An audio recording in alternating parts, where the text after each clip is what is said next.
Hello, linguists. Welcome to another episode 40. Today, I have my first English episode of the year. It is going to be with an amazing guest. First of all, I wanted to address some important things that have happened this week. First in my life, I mentioned it on my Tuesday podcast or video casts, I guess. Those flowers are from my hubby who is watching, and this is also from him. Happy anniversary! I miss you tons, and I'm very happy to be part of your life and that you're part of my life. Today, as I mentioned, oh yes, and of course, I have to address the main event that happened this week in this country.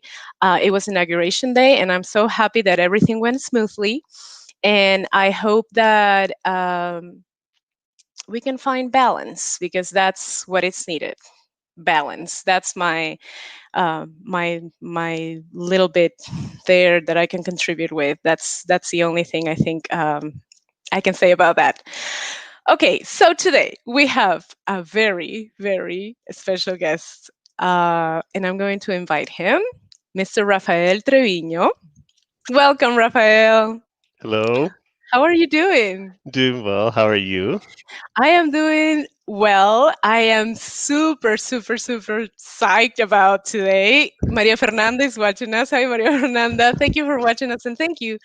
Um, so, Rafael is an ASL interpreter. I actually met him through ATA board, but he very kindly agreed to be a guest today. And so we're going to be talking about him, about who he is, what he does, and all of that. I'm going to give you a little bit of introduction about himself. He's a freelance interpreter, ASL, Spanish and English, and translator from Spanish to English in Washington, D.C. As a trainer, he helped develop a curriculum for interpreters in the US who work with American Sign Language, ASL, Spanish, and English. He has also helped organizations abroad developing training programs for sign language who work with Spanish. As a researcher, he is interested in multimodal, multilingual interpreting, corpus methods, human performance, and I never can say that word. Pedagogy. Pedagogy. Rafael is currently a doctoral student at Gallaudet University, working on a dissertation related to the learning objectives used by interpreter educators for skill acquisition. Did I say that right, Yes, Rafael? yes, yes, Yeah. yes. So again, thank you so much for being here, and we are hoping that our audience really enjoys this episode. I want to ask about you. How are you, first of all? I'm doing great, but I was going to ask about the ASL interpreters. Are we going to bring them in now, or is that later? Yes. Oh, I was going to announce it in a little bit, but let's go ahead and do it. Yeah, just that way. This part is also Yeah, that's true. signed. That's true. So yes, that is the special part. I'm sorry, I told you Oh. this would happen. Okay, so this is an extra special part for all of us. Raphael was very kind to contact Mr. William and Miss Gloshanda, and they are going to be our ASL interpreters tonight. They have been working in this field for quite a while, but they are going to be just interpreting tonight. You know that this requires a lot of concentration.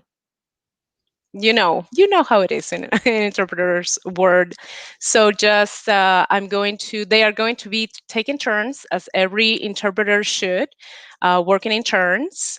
So Gloshanda, I'm so sorry, is going to be off for a little bit, and William is going to be the one who is going to be interpreting, taking the floor now for Raphael. Please send us your comments. Let us know where you're watching from. And yeah, any question that you may have for Rafael. So let's go back to our question. How are Okay. you doing? Thank you. I'm doing well this week. I think I I really resonated with what you said at the beginning about balance and finding that balance. And I think this week I feel like we're headed there towards balance. So far it's been a good it's been a good week. Yeah, yeah, I agree. I Better agree. than most. Right? Let's just say positive. That's all we can Exactly. do. So, Rafael, tell us a little bit about your background. Like, who are you as Rafael Trevino, not the interpreter, but the person? Uh, they're often one and the same, right? Like it's kind of a funny thing. It's hard to separate myself from that identity sometimes, but it's good to do that. Um, I mean, some of the basics. I was born and raised in Florida in a small town called Wachula. As Wauchula. It's I often say that people ask me where you're from. I'm like from Wachula, and they're like, what part of Mexico is that in? I'm like, it's in Florida.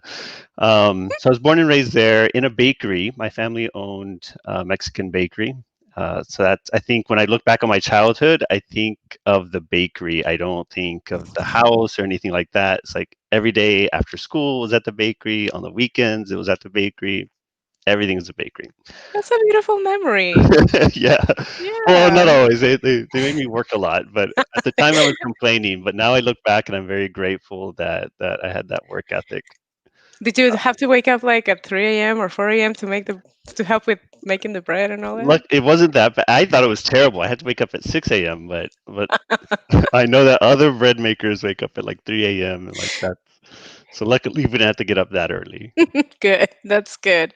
Um, Before you continue, I wanted to share a video with you that you had on one of your social media platforms, and I'm going to share it with all our audience. I tried to do this on our last video, however, the audio wasn't really working for the audience. Let me know if this is the case. We do have the captions on, but this is a very powerful video that I'm going to play. It's not too long. So stay with me for a second. And here we go.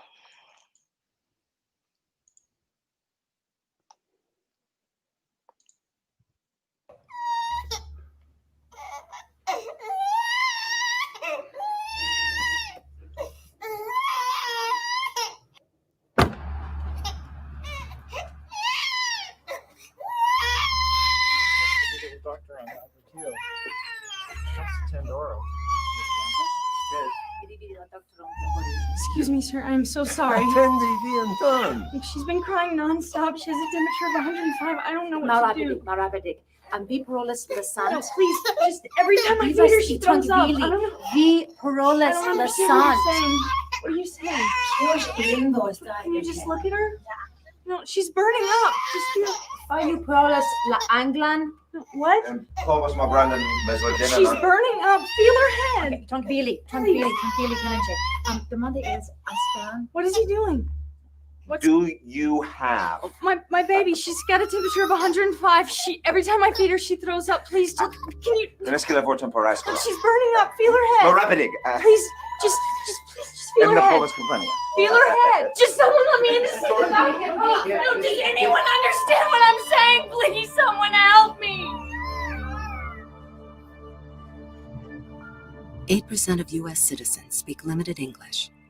For these 25 million Americans, professional interpreters can mean the difference between life and death.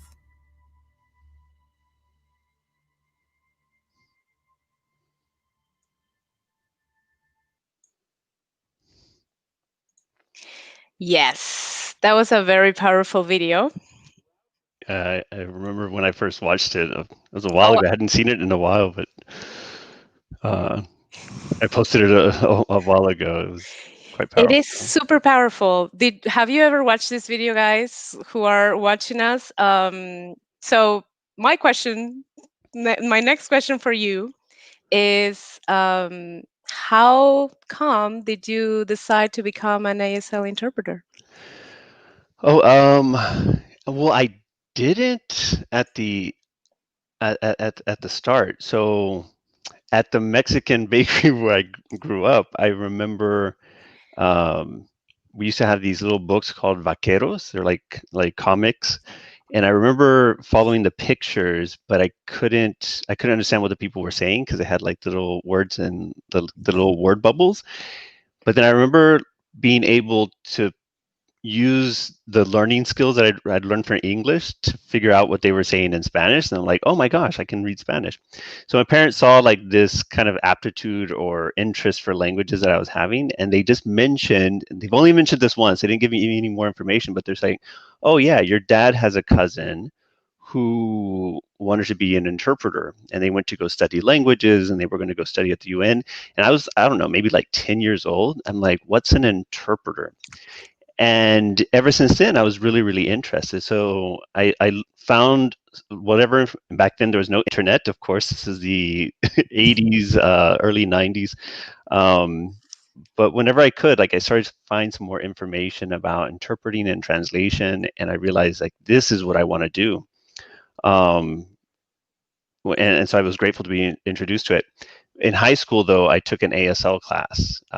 It just so happened that a teacher at the high school decided my freshman year to start offering ASL classes. But I was wanting to go to the UN, right? Like the European Commission, like that's what I was thinking. So I'm like, no, I'm going to take French because those are the languages that they require. Except my French teacher, God bless her, we didn't learn much. Like this is a small town, like, Yeah, like yeah, yeah. 3,000 people. Like it was French class. The teacher, we actually had a trip to France. Like it was the first time that our school had ever did a trip to Paris. We were so lucky to go, and people couldn't understand the French teacher. They understood some of us, the students, like better than they could understand the teacher. So anyway, so my language courses, I spent them taking French, and so I never took ASL until the last semester of my senior year in high school. Oh, and by the way, it's a small town, so we only have one high school in my county. So everyone goes to the same high school. All of my friends were taking ASL. I wasn't.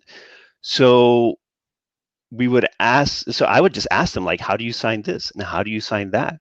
And they would start teaching me. So pretty much, even if you weren't taking ASL at my high school, you knew some sign language because everyone in the town.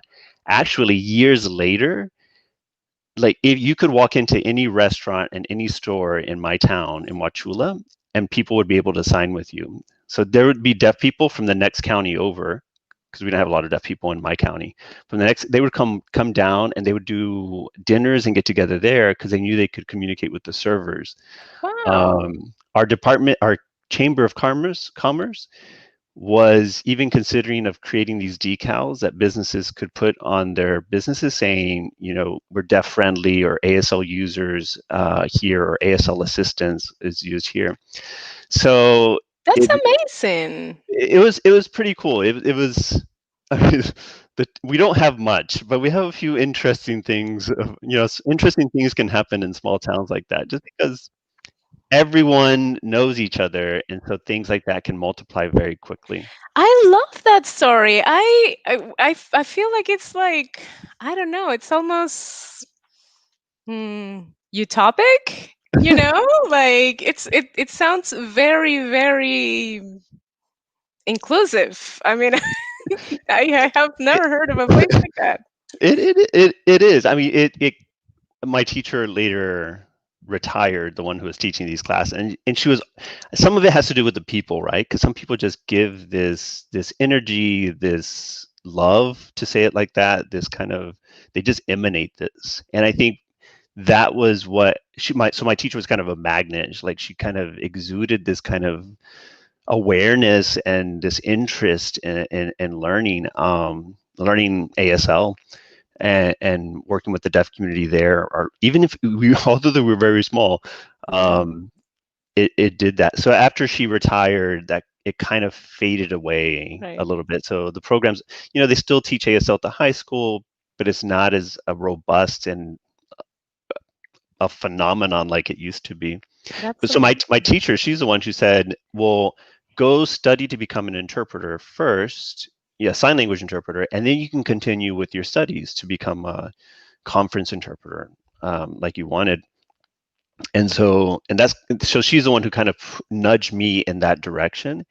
She also is the one, even though she didn't speak Spanish, like my county, a third of the county is speak Spanish. They're Latinos, Mhm. mostly Mexican American, Chicano, like me. Mhm. Um, and so she saw that as a gift, as a what do you say, as a plus, a benefit. Skill. Uh-huh. Yeah, which was notable because at that time, and still today, so today only 5% of sign language interpreters. We have a registry of sign language interpreters. Currently, it's about 15,000 members in the U.S. And of that, although not all states are members of this, so of this registry, but of those, 5% identify as Hispanic or Latino or Latina. Wow. And back then it was even less, like 4%. And during my time, I don't know, it could have been 3%, or maybe it's been 4%.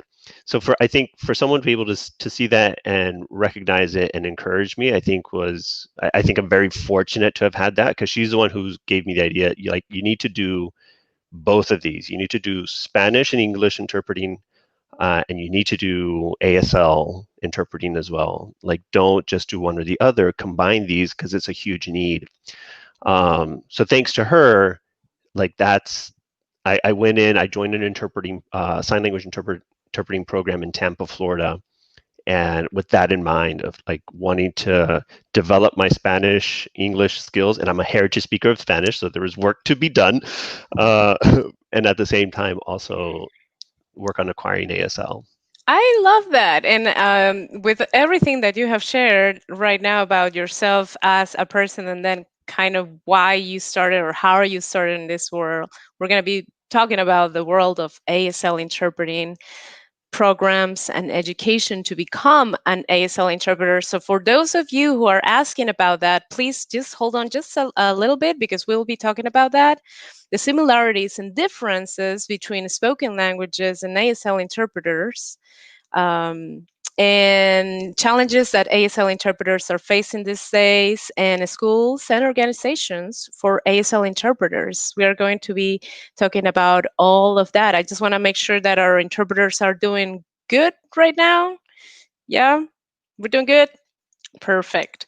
Um, so let's we have some questions, by the way, about people are interested in how to become an ASL interpreter if they are already interpreters. So that's why I was saying we are going to be touching on those topics, but we're gonna move on to the next question. What programs do ASL interpreters must go through to obtain their certification? Um, so so we have associates programs inside. We have the most, I think, nationwide. We have about 86 associates programs. 154. Oh my gosh, I should have looked these numbers That's before okay, I don't came here, worry. because I'm forgetting them. But we have so. In 2003, the membership, so this Registry of Interpreters is RID, Registry of Interpreters for the Deaf. So they voted in 2003 to start gradually requiring credential, a educational certificate, like an associate's degree and then a bachelor's degree, in order to sit for the certification exam, the performance part. Mm. So right now, it's at a bachelor's degree. So you need to have a bachelor's to take the we have a generalist, so a general interpreting exam for ASL English. So, but there's still a lot of associates programs, because that was from before, when it used to just be a 2-year degree. But 2 years is not enough. We kind of know that. Mhm. So what typically happens is you'll go for a 2-year degree in sign language interpreting, and then you'll transfer into a bachelor's program. Now, your bachelor's degree to sit for the exam can be in anything, but a lot of people choose to transfer to a bachelor's degree in interpreting and just continue with their studies. Mhm. You don't have to do that, but a lot of people do that. So that's, I think, I mean, I could go probably more, but that's the basics, yeah, of how to go about learning ASL and becoming an interpreter. Sounds like it is a little more demanding than um, the requirements for spoken languages interpreters. That, from what I hear. Yeah, well, the ATA used to, for a short while, used to require a bachelor's degree to sit for the ATA certification exam, but they did away with it, I think, because they saw that there wasn't any change in the pass rate, and the ATA has a low pass rate, like 12%, I think, in Mhm, total, 12, mhm, 13%. mhm. So they didn't see any change, so they did away with it. But I think with sign language interpreters, we kept it. There's a whole list of reasons why we kept it. Some is some people need certain visas. They need to, your certification has to require a bachelor's degree in order to approve certain types of visas for sign language for foreign sign language interpreters who come here. Come here. Right. Others, I think it's just the professionalization aspect of it. Plus, deaf professionals are you know in higher ranks as deaf people in everywhere. Mhm. There's deaf doctors, deaf attorneys, etc. And so they just felt that the minimum competency is, should be a bachelor's degree. So they kind of kept it. The other big thing that people are trying to kind of resolve is that supply and demand. So back then, the way you became an interpreter was you had some connection to the deaf community. So you had family members who were deaf, or you had friends who were deaf. You went to a church where there was deaf people, and so you had this connection with the community. And the community kind of was able to say, okay, you should be an interpreter. You help me interpret, and they're the ones who kind of help develop the people who would become interpreters. And Hmm. so this homegrown type of interpreters, these intercultural mediators. But now you have like a factory. You have interpreting programs, and they're in institutions, and institutions want to make money, so they want as many students as they can. And so now you have people who sometimes try to become an interpreter, and they miss that connection with the community that they serve, which is vital and important. And people can read that, right? Like, if someone's not really culturally connected with you, and it Hmm. affects communication in subtle ways, but sometimes in very overt ways too. And so I think that's, you mentioned some of the struggles and challenges that our field is facing, and I think that's one of them. Especially Hmm. people still remember the way interpreters used to, how people used to become an interpreter. It was through the community, and the way they're becoming interpreters now. You take X number of credits, complete your hours, you get a piece of paper, and now people's lives, like you saw the video, now Yep. people's lives are in your hand. Right. So And so this question comes to my mind. Do you think that there should be some kind of, I don't know if a program, but more interest, I guess, from the side of the ASL interpreters to go into these communities to really connect and learn, and then come out of there, just like a spoken language program, where the ideal thing is for you to go live in a country for like 6 months, really breathe in all the language or the country where that language is spoken, and then you can come back and do your work in a much better way, right? Do you mhm. think that that would be possible? I think it's possible, and there's some efforts. There's different types of programs that try to kind of solve this issue. Service learning is an example. In some programs, they institute service learning where students have to go listen to the community, what are their needs, and provide service. So that's one. At Gallaudet University, I mean, it's a liberal arts university for deaf and hard of hearing students, and it's a way to immerse yourself in the language. But you can, if you're a hearing person, you can come to Gallaudet, or you can go to in a community, and you can either end up with that connection, and you can also not. I think some of it also has to do with your attitude towards other cultures and other communities, like how much you want to invest uh, and serve another community. So I think it's a tough Yep. issue. But I Yeah. do see, like, from what you're saying, it sounds like, yes, there are many more interpreters now that are interested in becoming ASL interpreters.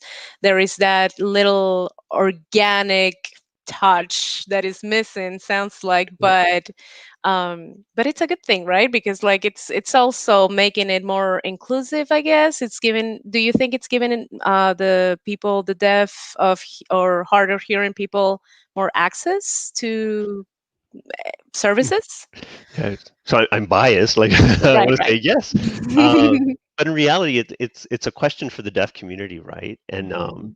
I actually recently saw a presentation by a deaf gentleman or deaf person. His name's Topher Gonzalez, and I think Topher talked about, you know, letting it be deaf people who kind of lead this and decide this, and and it makes sense. At first, we might think, oh, but to be a sign language interpreter, you have to be hearing. You have to be able to hear words. Um, but if you think about it, sign language interpreters, we're constantly working into our B language, right? And in spoken language, you often work, or you try to work when you can, into your A language. Um, so when you think about it that way, it makes sense because deaf people, I mean, this is their native language.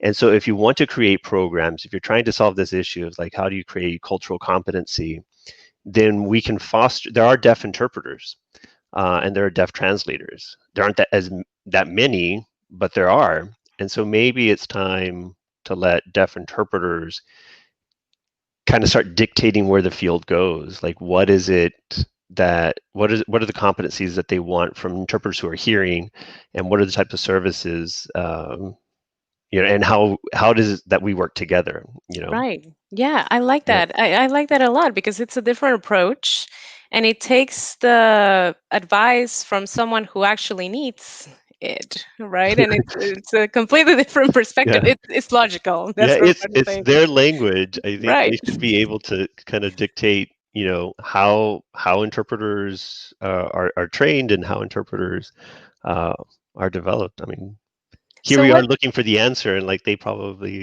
have it. yeah, sounds like it. But so what do you think spoken language interpreters then could learn from ASL interpreters? So I'm sure a lot of, especially your viewers who are spoken language interpreters, because I've heard this from people who work with sign language interpreters, like, oh, they're very organized. They always work in teams. They get paid 2-hour minimums. So I think definitely that organizational level and that lobbying kind of aspect of it, where we can fight for appropriate working conditions. Um, I definitely think that's something that we could definitely lend and contribute to spoken language interpreting. Um, some other things is just our concepts of what it is to interpret. I think a lot of times as spoken language interpreters, we focus on the verbal and thinking the spoken word, and we don't give enough attention to everything that creates communication. So now the multimodality of communication, like how gestures lends to communication, how the visual actually complements the auditory and vice versa in order to create communication. I think we got that down pat. Like it's, if you need to draw something to make something clear, I mean, we won't use that often, but the idea of communication, I think that's something that we could lend. I think there's a lot of work been done in sign language interpreting as well, is for the sociological aspects of interpreting. For example, demand control schema. I'm not sure if, I haven't heard about it. so that's from like social. I want to say social work, where they talk about the different demands that are placed on us when we go into a certain situation. So it has to do with occupational stress and hazards, Hmm. those kinds of things. There's things that we can control and there's things that we can't control. And so in sign language interpreting, this is popular. Uh, you get some training in demand control schema, being able to recognize, okay, what are the demands am I interpreting right now? What can I control and what can't I? And how is this going to affect my performance? So if if the sound isn't good, I'm like, that's a demand. I'm faltering. It's not because of me, it's because of the audio. Now, what is my control? Like, what is it that I can do in order to be able to resolve this issue? It is actually within my power to resolve this issue. I can ask the person to fix the audio, and now my performance is back to where it should be.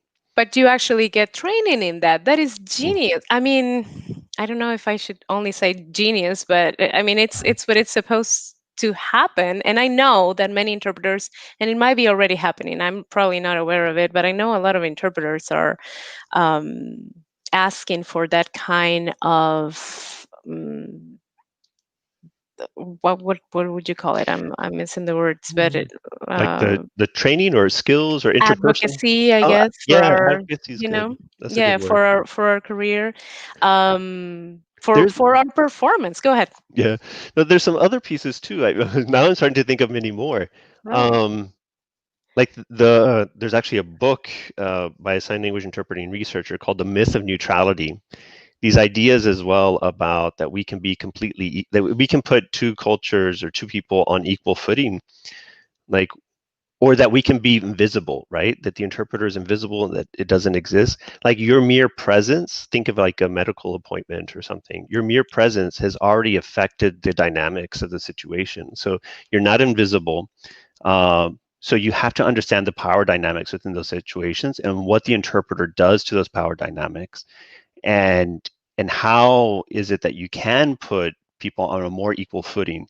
So I think it takes a much more realistic approach to the interpreting process, that it is a dialogue amongst people, and how to use people's natural tendencies for dialogue and discourse in order to make sure that the interpreting scenario is effective. Like you can't just ignore the fact that you're there, like you can, like I'm here. Yeah. Like, so but And I've think been about reading about that. yeah, so think about how we affect the dynamics with our presence and our interpretations, and then now knowing that, how is it that we can make the interpretation effective? Yeah, this word awareness just keeps coming and coming to my head with everything that you're saying. But let's take a little bit of a pause because we have a couple of questions. Ernesto Jimenez has been here in the show with us early at the beginning of all this venture that I decided to embark on. And he wants to know a couple of questions. First of all, he wanted to know, please teach us how to say, I'm a Spanish interpreter in ASL. Would you help us with that? Oh, sure. Like, well, Mhm. so I'm a Spanish interpreter. Interpreter is like this. Oh, Okay. this is Spanish, and then interpreter. Interpreter. Or- See, we learned something new. And then, how can a deaf interpreter interpret? That was his question from the topic that we were just talking about. Mhm. Well, there's they do different kinds of work. So one example is, so we'll take this example that we have here. Glashanda is here interpreting for us. A deaf interpreter will watch Glashanda and then could interpret for a deaf-blind person. So using tactile sign language or pro-tactile, another. So we haven't even talked about deaf-blind community. So Right. they do that type of interpretation where it's different modalities. You're taking a visual modality, visual spatial modality, into a tactile modality. So goes even beyond the auditory spoken modality. So that's the type of work that deaf interpreters do. They also do interpret, say, Glashanda's interpreting into ASL now, so they could do relay and take ASL into LSM, Mexican Sign Language, or Lengua de Señas Mexicana. Mm-hmm. So they can do that. So between different sign languages, deaf interpreters, some interpreters read off of a prompt. So say, think of like a graduation, you have like the prompt. Now I'm starting to sign a little bit too.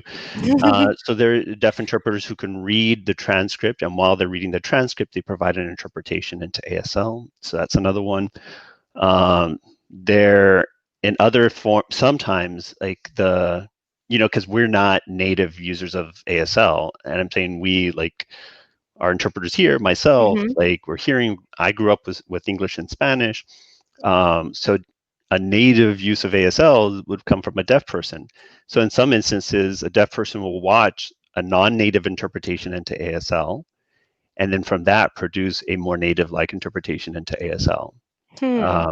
There's also, we talk about the culture, right? Like that's come up a few times. There's cultural information that I don't have access to. I didn't grow up as a deaf person. I don't know what it's like to be deaf. And there's these pieces that deaf people do have, and especially in situations where you're talking about people's life, their history, um, and I can think of various as like social services, in the legal system where they delve into these kinds of experiences that you have. A deaf person is often like one of the best people because they've had a lot of the shared experiences that I Better simply equipped. do not have. Exactly. Right. So they can work in tandem with a hearing interpreter, an interpreter who can hear, and to provide this type of relay interpretation amongst us. I've had the chance to work with the relay interpreters in court, and that was just mind blowing. I'm always fascinated by everything that humans can do, to get what they need, and I admire the capability of working that way. And most importantly, I really like the fact that now this is becoming not only a trend, but it's like a lifestyle that we need to consider deaf people, hard of hearing, and also blind people. I also didn't think about that, Mhm. but I remember when you mentioned that. I remembered when I was studying in Peru, we had a trans. Well, he was a student as well, just like me, who was blind, and she was one of the best, like one of the first in class, and she would use the Braille system to do her homework and all that. It was fascinating. I just found it like she's first in class and I have you know. Yeah, Um, I think the accommodations are there. So really, it's a lot of the barriers to people with disabilities. It doesn't have to be that way, right? Like I mean, just think exactly. about it. Like these things can happen. If my little town, where we had three deaf people, if like Yeah. a lot of the town was able to like learn ASL, like these things are doable. They might seem not doable because that's our frame of reference right now. We think about able-bodied people, and that's our frame of reference. It doesn't have to be that way. Um, and I think at the inauguration it was also a good example where they showed like what accessibility can look like. Um, they had interpretation into ASL, they had captioning, like they had like all these kinds of things. And what the thing about this though, what I also want to say is because when we think about access for other peoples, we don't realize how much of a benefit this is to society in general. Like if you've ever been on, if you've ever been in DC and you see the whenever the trains in the subway system and it counts down, tells you like when it's coming. They used to announce those things over like a speakerphone, which you could hardly ever hear. No one ever knew, but so everyone now uses that. But it's also something for people who can't hear as well, so it's used for them. So other people also benefit from it. Zoom, because now we're in the remote situations. We're all doing remote interpreting.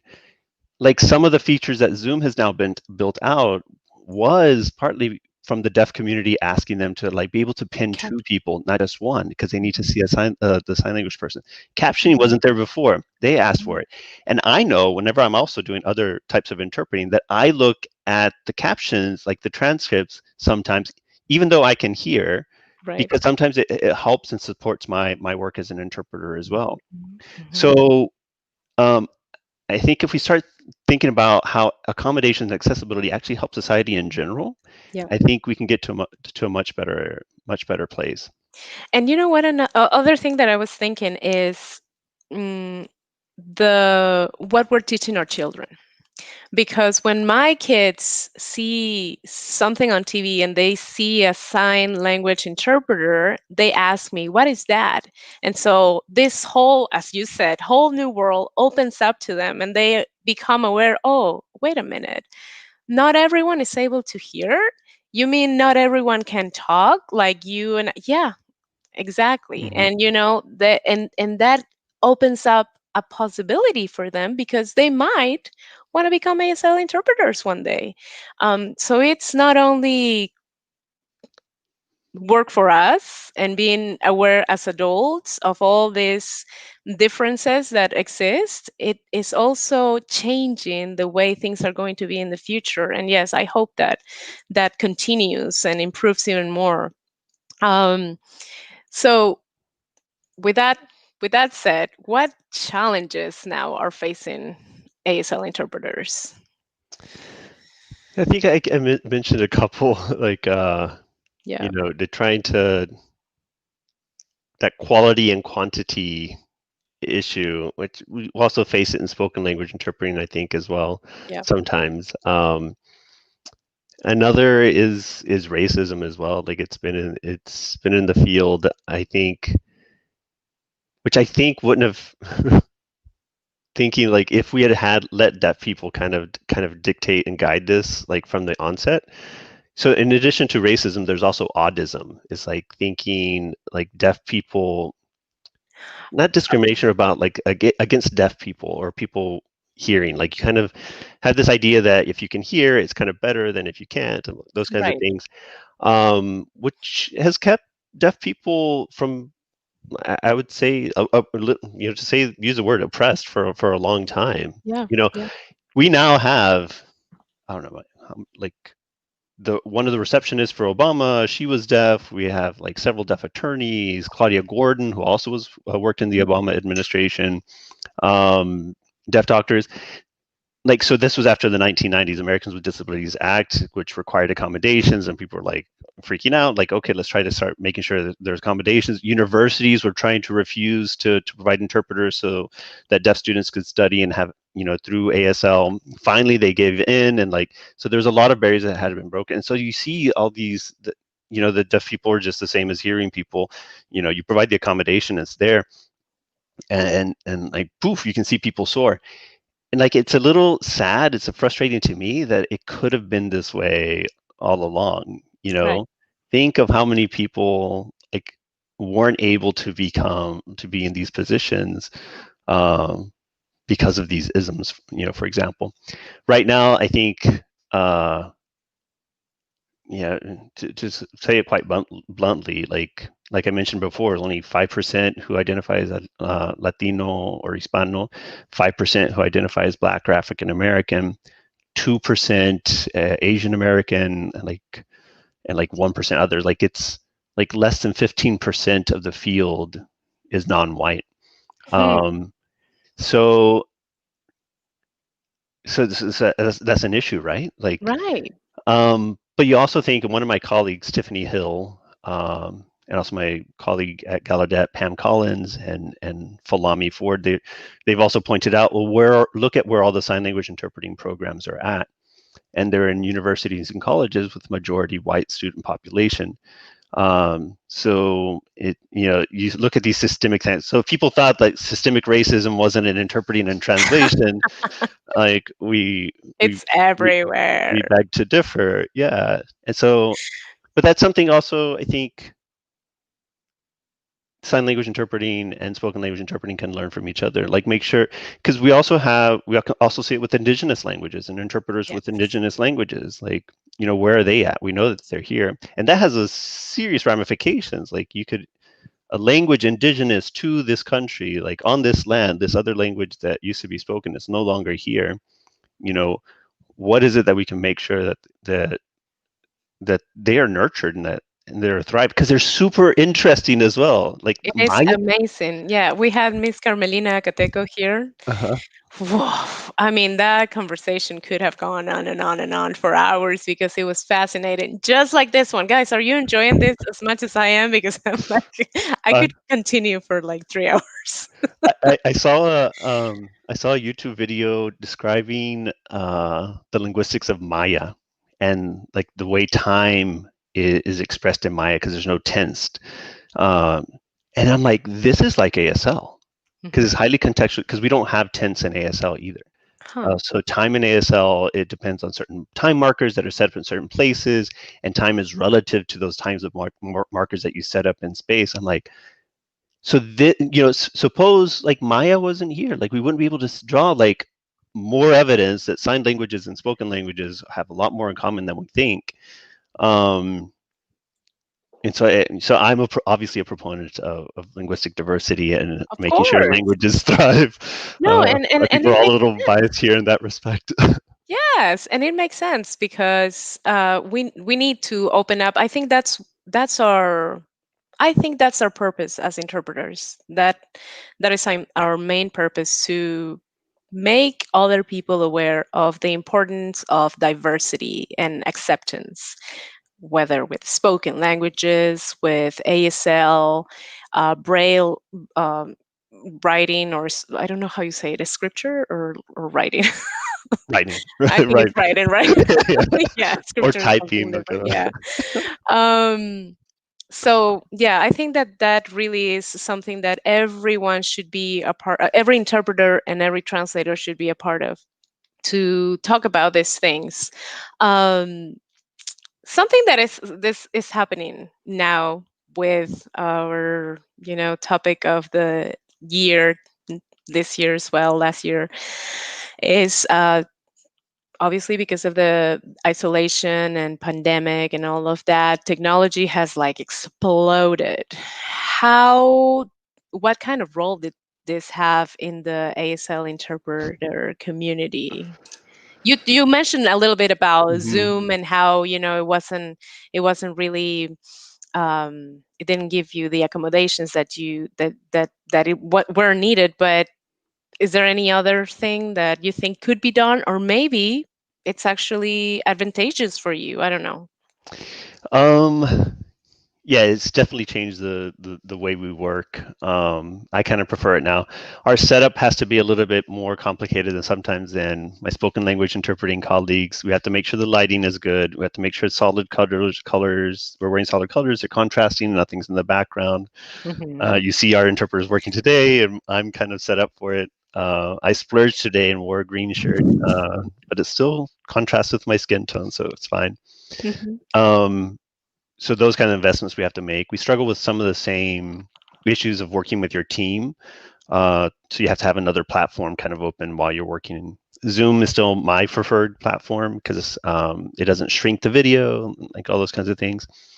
But I will say there's one thing where I think we could do better that the spoken language interpreters have.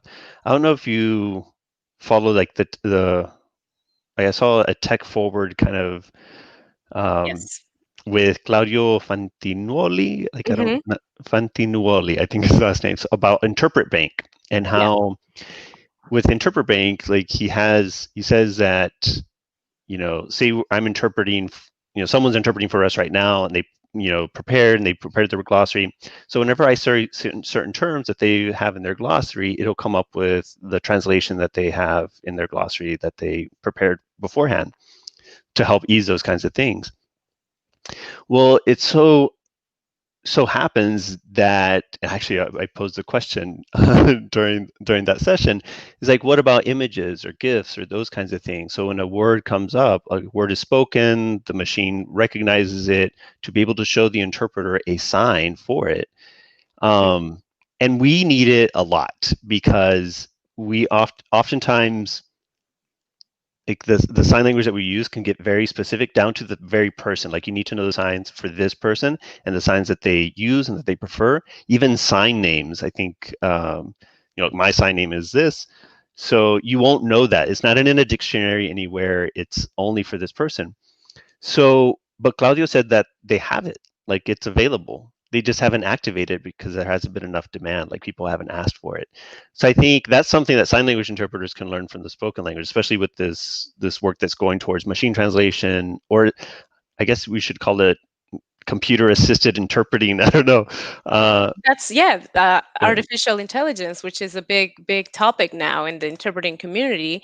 Mhm. Um, by the way, 2 weeks ago, the TERP Summit happened, the TERP Summit Oh yeah. 2021, Hmm. and I won a license for Interpret Bank, which I Oh had. no way! Congratulations, because it's expensive. It's very expensive, so I was like, no way. But Interpret Bank is a great platform for interpreters. I am in love with it, and I was saving up my money to get the license, and then boom. But it's great because it's on the go. Do you Yeah. just and if ASL interpreters know about this, because I honestly don't think too many people know about it. Maybe conference interpreters, but it's not really, spread out like in the interpreting community, at least here, maybe in Europe, but not Yeah. here. If any of your viewers have Claudio's ear, like if you can ask him to turn on that feature and make it Yes. available, because I think it's something that sign language interpreters definitely could use to do a lot. We could learn from spoken language in that respect. The glossary preparation and terminology, the way we work right now when we're preparing for assignment, like a lot of this, granted, a lot of the signs sometimes have to be, because of the nature of the language, it's, there's things called like depiction, Hmm. which uses space and certain signs and elements to kind of depict information rather than having a specific sign for a certain thing. But I think tools like that could help if they were designed and helped and modified for visual languages. They could go a long way in helping with consistency, standardization within where the standardization is needed. I also believe in linguistic diversity, of course, but sometimes it's helpful to know, everyone get on the same page with certain terms in some places. Yeah, I agree. Hold on, let's make a switch here to Miss Glashanda. And William's going to take a break. And okay, we'll move to our next question. I can't remember where I heard it, but I heard it this last week, that sometimes the most important words can come in silence.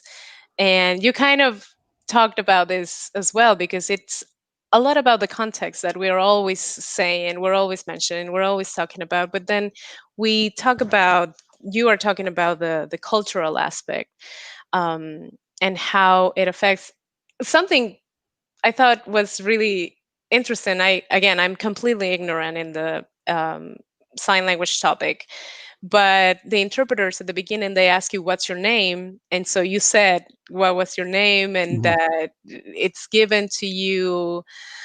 um so I guess, well, tell me your what does this tell you, first of all, this phrase that sometimes the most important words can come in silence. I think one, I agree. Like silence can say a lot. Um, I wouldn't necessarily, to clarify, like if even though the signs don't make sounds, they're very loud. Like they can be very loud and say a lot. But another thing that it says to me, I think, and relating it specifically to interpreting, is kind of thinking it, being aware of our audience and where we're at and what we're doing. And I'm thinking of like interpreting for shows, like a play or a Broadway show. And the interpreters, a specific technique is to not sign sometimes and to look at the stage so that the audience has a time to kind of see who the real stars of the show are, because for sign language interpreting, you have to look at the interpreter. Right. But it's also important to know that you don't want the deaf people, like they paid to see the show, like millions of dollars. Well, I don't know, millions, I don't know, thousands, hundreds. No, I don't know how much it costs to put on a show, but we're spent on creating these things, and these are stars. Like some of it should be able to divert and to take them in. So one of the things that I've taken that to other places in my work as an interpreter is to pause, to take a break and let my consumers, and this is whether I'm working into Spanish or into ASL or into English, and let them kind of like take in the environment a little bit, like, because if you're constantly like barraging them with information, it's a little bit hard for them to like step back and like, okay, now what does this all mean in this context and where we're at, and just give people some breathing room. We do it naturally, like right now, like I'm speaking and then you speak, and so we can give ourselves these breaks. But it kind of taught me as an interpreter to kind of like to be a good writer, to be clear and concise, and coherent or cohesive. I forgot. In my interpretations, I also try to say it once and not repeat, to be concise, And clear. you really have That's it. to be like in the moment, like all of your senses have to be in that moment to be able to do that, because yeah, it's kind of hard if you're in auto to say, wait, this requires a pause. Yeah, we already have enough work to do, right? We're like thinking, Yeah. we're interpreting, but also beyond that, like to also be like a little bit more meta awareness or about the That's situation. Like, okay, but how's everyone else taking this end? And right. what can I do to kind of support communication in this instance? Huh. Knowing that awareness, I guess that's the word of the day. Comes back up again. Yeah, yeah. Very interesting. So I was preparing for this interview. I was looking up some articles, and this happened. I don't know if you knew about this. That in April last year, the mayor of Baltimore cut off an ASL interpreter from interpreting what was happening in the background. So I wanted to take your point of view as an educator. What would you advise your students to do in this kind of situations? So I didn't see exactly what happened. So how do they cut them off? So the mayor was speaking, and there were some protesters in the background. So the ASL interpreter started interpreting the protest, Hmm. and he kept going. And so the mayor finally turned Uh, to the interpreter and said, "You are working for us." And, and so the interpreter stopped there. But I, um, I, mm. I have been put in those kind of situations, and it's really hard, because it's like a kind of an ethical, I guess, dilemma. What would you say? Yeah, I think that's where it's really important for the interpreter to know what their core values are, and based off of that, what their ethics are. Um, I mean, you could go to a doctor and like, hey, doctor, I want you to make me 3 feet taller. And the doctor is going to be like, ethically, I cannot do that because that is wrong and you will die. It's like, no, but I'm paying you. So like, do it. Like, well, the doctor's like, well, no, first and foremost, I cannot do harm. Like, I'm not going to chop off your legs. And I don't know. I don't know why that example came to mind. It's so out there. Uh, but You can do like the Justin Bieber. I want to look like Justin Bieber kind of thing. yeah, yeah, we'll go with that. The doctor's like, one, I don't it think will so. not look good. Two, it is unethical. Right. Um, so I think if an interpreter has that as their core ethic, is like, no, like this is my job. I do it. I dictate like what it is to provide access to information. Well, then you're probably going to be like, well, I'm going to interpret the protest, and I'm also going to interpret you telling me not to protest, and I will probably never be invited back. Right, right. Um, You have to know the consequences. However, that could open other doors, mhm, more maybe, or not. yeah, yeah. I mean, yeah. So that's one option. The other option, and there's a lot of, the consequences could be good. There's like the people are Right. aware. It's like, okay, interpreters, this is what they do. Um, if I don't want them to, it gives a certain type of awareness. The other is like, okay, they're right. They are paying me for this service. So you know, maybe technically, I don't know. You could be an officer of the city or something like that. So technically, they can tell you not to interpret, and then you don't, and people are like, okay, well, he's the one who told you not to do it, so you're not going to do it. So Yeah. that's another option. There's other. A win-win maybe is like just convey the information that like people are protesting. Uh-huh. Be more neutral about it, maybe. Maybe, but those kind of situations, like they take a lot of astuteness to kind of figure out the win-win in these situations. Because the point is that people who are not hard of hearing and who are not deaf are aware of those things that are happening in the background, and you want to put people that are deaf or hard of hearing or even blind people at the same level, right? Just Yeah. like an LEP. You want to have them at the same level. They can have the same access than anybody else. And the only way to do that is by being honest. But then again, as you say, it is you have to make a decision, a quick one probably in the moment, or Yeah. before going into that assignment, before going into any assignment, deciding what's my role, Mhm. right? And then make the best out of your situation that day. Yeah. Yeah, my advice, if I were talking to students, and of course I don't know exactly all the particulars of the situation, is to have a clear sense of your ethical values, your core values, your ethics, and think long term. Like long term, what are we doing here? One example that it, I think I identify with it as a core value of me as an interpreter. So I often come back to this one example whenever I'm trying to think through dilemmas, is from a book called The Poisonwood Bible. And it talks about this missionary family that went to the Democratic Republic of Republic of Congo. of Congo, yes, Mhm. in the midst of one of the wars.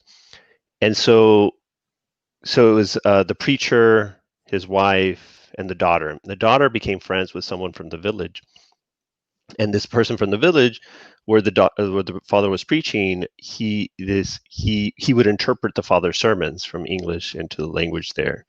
Um, and so the daughter became friends with him, and then they would talk about like her dad's ideas and everything else. And she knew that he disagreed with everything that her dad was saying. He didn't believe in this Christian religion that he was trying to sell to his people. He actually thought it would do them damage, and so he was vehemently opposed to it. Um, but he would still interpret like all the sermons. And so the daughter, she asked him, so why do you do this? If you don't agree with it, why do you interpret for them and let them know what he's saying? You're the only one here who understands English and can do this. So you could easily not do it. He's like, and for him it was what he said is like, I want to interpret, I give them the information, and now they can make their decision. And Hmm. so, and to me, that seems very empowering. It's Yeah, like, as I think it's one of the things that we do is to give people, not give them autonomy, but at least support autonomy in some way and let people make their decisions, instead of making those decisions for people. So that's to me, that's one of my examples of a core value that I have. that really resonates with me a lot, because yes, everyone has, the right to think whatever they want of whatever, and of any situation, any circumstance, any um I don't know, any philosophy, any ideology. And as interpreters, I guess this is personal, right? It is a personal opinion that, or a personal decision that you have to come up with. But it does sound like, at least to me, it sounds like that's what I'm supposed to do as an interpreter. So yeah, that's beautiful, Rafael. I really like that. Um, okay, I'm out of questions. I don't know if our audience has any more questions, but let us know if you enjoy this. I have thoroughly enjoyed from beginning to, we're getting to the end. We are actually a little over an hour here, but I think it's been super interesting. And I thank you so much, Rafael and Gloshanda and William, for having been here, for being so nice and open to do this for all of us, not only for the ASL community, but also for us as spoken language interpreters and translators who are watching this show. Maybe you're not an interpreter or a translator and are still watching this show, and you're enjoying and learning about sign language. And if this is something that you're interested in, I guess that's one of the questions that I did wanted to answer, is the advice that you would give a Spanish English interpreter that is interested in becoming an ASL interpreter someday. What would you say to them? Um, I'd say I mean, it's the same advice. It's like, if I want to become a Spanish interpreter, like, what do you do? Like, you have to learn the language, spend time with the community. So I think it would be those kinds of things. Luckily, there's a lot of resources. Like, if you do want to go to the academic route, you can go to the RID.org, the Registry of Interpreters for the Deaf, and they have a registry of all the academic programs in the country that teach ASL interpreting.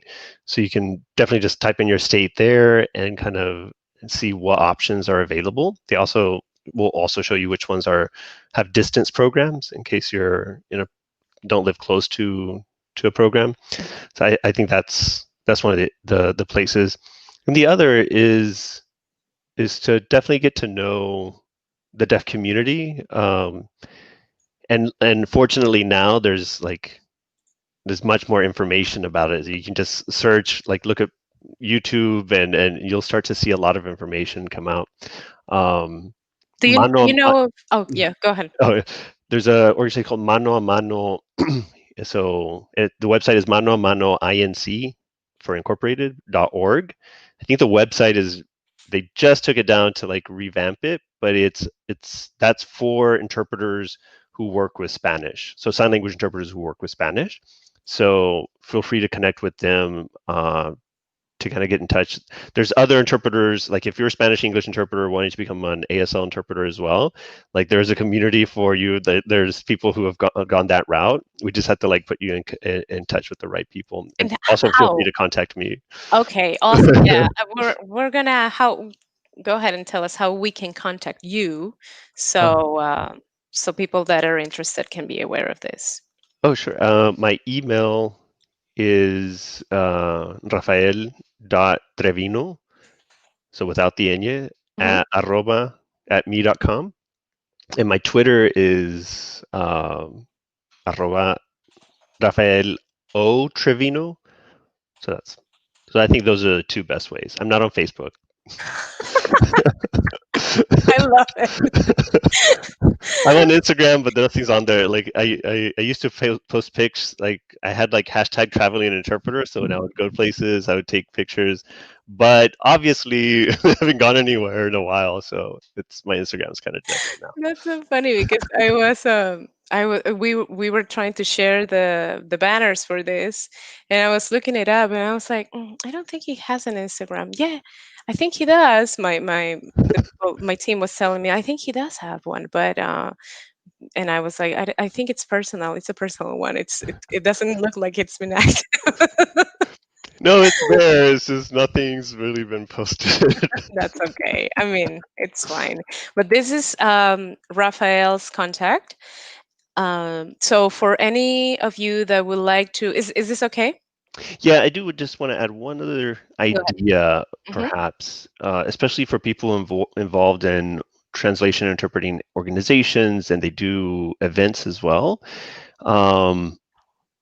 Consider like reaching out to your local sign language interpreting organization and working together. Like, I think so. Normally, I would sign, but I used English for this event, but we brought in sign language interpreters. So now like spoken language and sign language interpreting communities can come together and start sharing this information.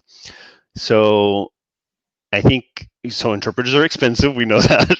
But if we can find these ways to kind of coordinate with each other, because now sign language interpreters, we need interpretation into Spanish and into other languages for a lot of the events that we do. So I'm just putting it out there that if we can maybe support each other in that way, because we have a lot of Spanish-speaking family members of deaf and hard of hearing people who need the information in Spanish.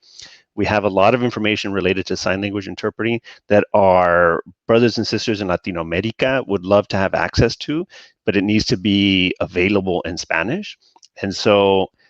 And conversely, there's a lot of information from the spoken language interpreting side that would be really beneficial to sign language interpreters, especially also the deaf translators and interpreters as well. So I think it's an area that we could explore for collaboration amongst both, is just simply providing access to each other's events and workshops and things like that.